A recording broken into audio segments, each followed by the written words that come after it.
You have to subscribe, Dr. Gamji. 사랑해요.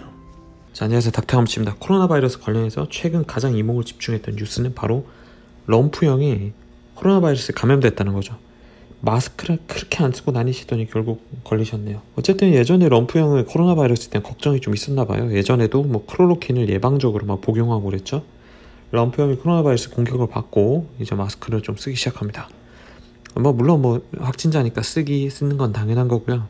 이제 곧 퇴원이 임박했다는 얘기도 있고 막 그래요. 근데 나빠진다는 얘기도 있고 아마 폐 상태는 요 정도이지 않을까. 약간 요런 희끄무리한 정도. 이 정도는 아주 약간의 산소를 요구하거나 산소 없이 지내도 크게 불편하지 않은 정도. 제 생각에 요 정도이지 않을까 싶습니다. 근데 이 투여했던 약이 되게 주목을 받았죠. 자, 전 세계에서 가장 영향력 있는 사람, 전 세계에서 가장 파워가 있는 사람, 가장 많은 정보를 갖고 있는 미국 대통령이 어떤 약을 쓰고 있냐가 그게 제일 좋은 약이라는 거죠. 현재로서는. 근데 약을 굉장히 많이 썼어요. 항체치료제, 리제네론의 항체치료제, 그리고 덱사메타손, 렘데시비르, 그리고 각종 영양제가 들어갔죠. 아연, 비타민 D가 들어갔다는 뉴스가 있어요. 트럼프 대통령은 고위험군입니다. 고위험군, 비만도 있고 각종 지병도 가지고 있으시고. 항체치료제는 이래요. 우리 몸속에 이런 바이러스들이 증식해서 이렇게 활동을 하겠죠. 그런 거를 요 스파이크 단백질에 결합할 수 있는 요런 항체를 개발해서 투여를 한다면은, 자, 이게 결합이 되면서 요 코로나가 무력화된다. 그러니까 이런 항체를 개발하는 게 가장 기술력이 응집해 있는 그 단계라고 할 수 있겠죠. 자, 리제네론의 항체 치료제는 요거는 특이하게 2개의 항체예요. 2개의 항체를 칵테일에서 섞었다. 그러므로서 돌기에 붙여서 이론적으로 변이에 대해서도 대응이 가능하다고 합니다. 언제 효과가 있을까요? 당연히 초기에 요놈들이 내 폐를 파괴하기 전에 결합시킴으로 해서 요 작용을 못하게 하는 거죠. 내 폐를 파괴 못하게. 275명의 환자에게서 고용량 저용량 플라세보를 투입했습니다. 일주일 차에 검사를 했더니 바이러스 양이 상당 부분 경감이 되더라. 바이러스가 초기 양이 많을수록 더 경감률이 높더라. 더 결합할 수 있는 찬스가 높아서 그렇겠죠. 바이러스 양이 초기에 많으면 99%까지 경감이 가능하더라. 자, 그럼 이걸 볼게요. 내가 코로나를 확진받았어요. 근데 증상이 경미해서 가정치료를 한다. 생활치료센터로 들어간다. 만약에 우리나라 같은 경우에는 이 사람들에게 약을 줬더니 가정치료 하다가 중간에 나빠져서 병원이 필요하는 경우가 있겠죠. 그런 비율을 50% 이상 감소시키더라. 자, 주요한 거부 반응은 없다. 그러므로 해서 아주 초기 환자에 이 약을 썼을 때 큰 도움이 될 수 있겠다라는 겁니다. 국내에서도 당연히 개발하고 있습니다. 셀트리온 항체치료제, 정맥주사, 동물실험, 패럿이랑 햄스터에서 시험해서 햄스터 폐를 부검했더니 염증이 확연한 감소했다. 아주 프로미싱한 약입니다. 하지만 원숭이의 독성 검사했더니 독성도 괜찮았다. 임상을 했어요. 근데 많은 사람이 등록이 되지는 못했습니다. 자, 이게 제일 문제예요. 환자 등록.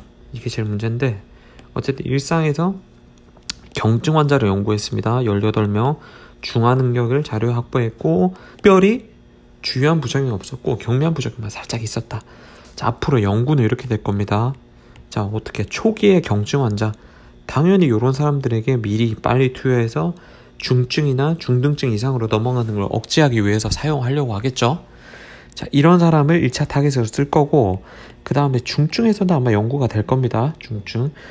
자, 그 다음 밀접 접촉자, 내 가족이 걸렸다. 이런 사람들에게 부작용이 별로 없으니까 확진으로 넘어가는 빈도를 줄이는 목적으로 요 약이 투여되는 연구를 할 거예요. 지금 외국에서도 다 이런 식으로 연구가 되고 있습니다.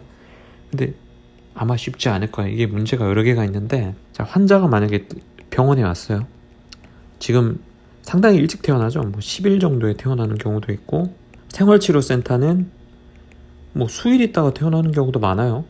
자, 그런데 임상을 등록해야 된다면은 환자들이 꽤 오랜 시간 피검사, 그리고 코에 찌르는 요 바이러스 검사, 그 다음에 심전도 검사, 이런 것들을 주기적으로 해야 돼요. 이 날짜 간격이 짧기 때문에 계속 환자들이 병원으로 왔다 갔다 해야 되는데, 이 코로나 확진자가 밖에 다니기가 쉽지 않거든요.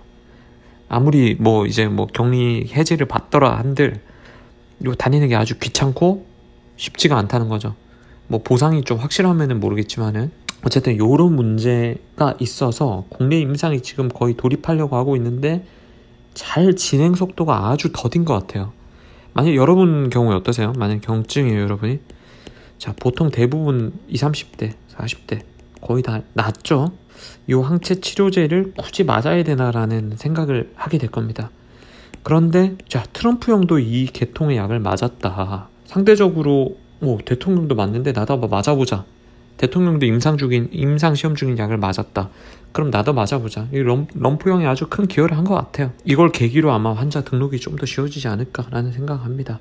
그리고 덱사를 맞았죠. 덱사를 맞았을 때 무슨 얘기가 있었냐면은, 야, 덱사는 중등증 이상에서 투여되는데 무슨 곧 퇴원이냐, 상태 심각한 거 아니냐, 이런 얘기가 나왔죠. 공고안을 한번 볼게요. 이런 공고안을 보면은 산소가 필요 없는 사람에겐 쓰지 마라. 입원에 있는 산소가 필요한 사람, 그 조금 꽤 나쁜 사람한테 쓰라는 거죠. 덱사 10일까지 써볼 수 있다. 그러니까 경증이 아니고 상태가 조금 나쁜 사람에게 10일까지 써볼 수 있다라는 거죠. 그래서 이게 초기에 얘기가 많았던 게, 자, 이게 뭐 럼프형 상태가 나쁘지 않냐라는 얘기가 나왔던 게 다 이런 근거에서 나온 겁니다. 근데 저희도 럼프형 정도 상태인 환자에게는 잘 쓰지는 않죠, 덱사는. 솔직히 말해서. 자, 아연이죠, 아연. 아연은 증식을 차단한다는 연구 결과들이 좀 있었어요. 아연 농도가 이렇게 높아질수록 코로나 바이러스의 증식이 억제되더라. 희끄무레해지죠, 여기처럼.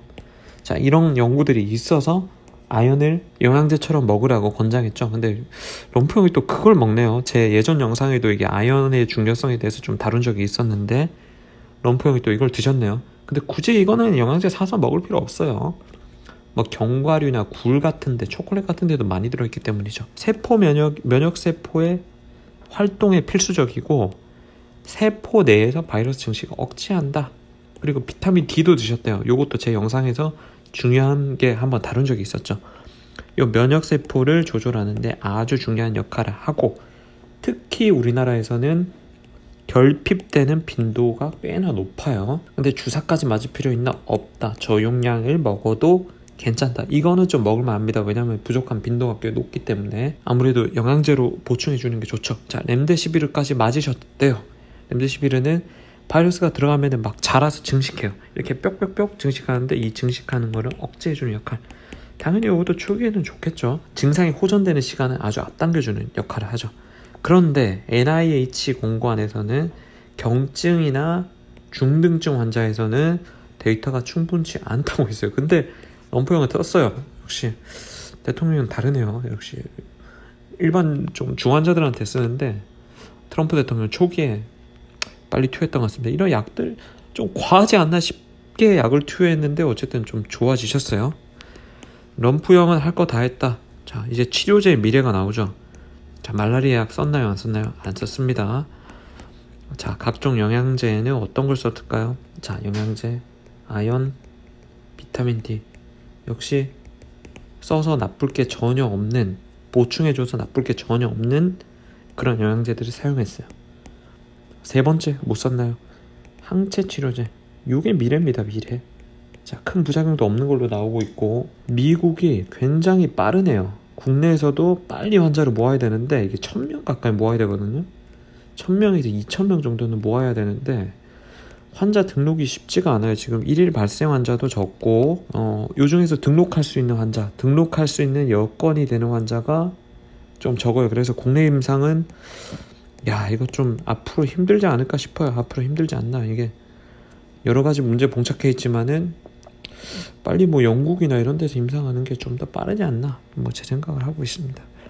자, 다음에도 뭐 주요하게 업데이트 할 만한 정보가 있으면 다시 찾아뵙겠습니다. 닥터감치였습니다.